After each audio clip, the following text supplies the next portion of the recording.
जोहार गे सनाम गाते को तेहेन दो बन नेला सानताड़ी जीके मेनदो साकिल ज्ञान आर नोआ वीडियो दो गेल गोटांग कुकली लड़ाई को मेना आर नोआ वीडियो बन कुसिया खान लाइक पे कमेंट पे आर गाते को टेनो शेयर ताबन पे मा तबे अक्तो को बांग बिलोम काते तेहेन्याग वीडियो बन एतहब लगे। एक नम्बर कुकली खेरवाल हड़ कोआ जात चलाव लेन रे अकोय पारिस हड़े जाति तला कोआ। नोआ रना लड़ाई मुर्मू पारिस हड़। दो नम्बर कुकली मिटंग जात आजा जाति लेकाते बांचाव तहन रे तिना गोटांग समानम लाक्ति कना। नोआ रना लड़ाई पुन गोटांग पारसी धरम अन आरि आर लाकचार। 3 नम्बर कुकली ओड़ा बुनियद दो ओका सेद सामांग काते बो लाया आर 3 धाव। नोआ रना लड़ाई बेड़ा राकाब सेद सामांग काते 2 धाव।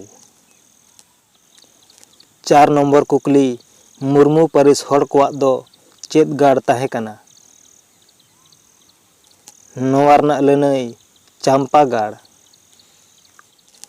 5 नम्बर कुकली मुर्मू पारिस हड़ दो चेद खन को ᱧᱩᱛᱩᱢ अकना। नोआ रना लड़ाई मुरुम एंगा खन। 6 नम्बर कुकली पिलचू हपन को दो ओकारे को जनाम अकना। नोआ रना लड़ाई हिहिड़ी पिपिड़ी रे।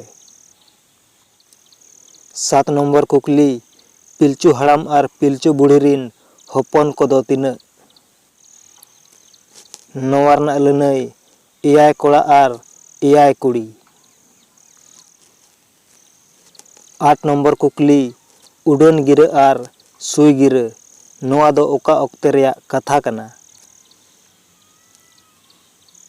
नोआ रना लड़ाई बापला ओक्ते रेया।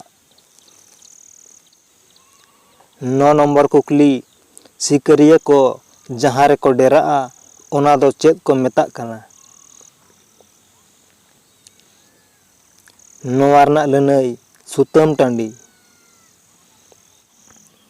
10 नम्बर कुकली धरतीपुरी उनुम काते जलापुरी तैयार लेन रे दो ओना जलापुरी चितान चेद चेद दारे नाड़ी को चापे रे ताहे कना।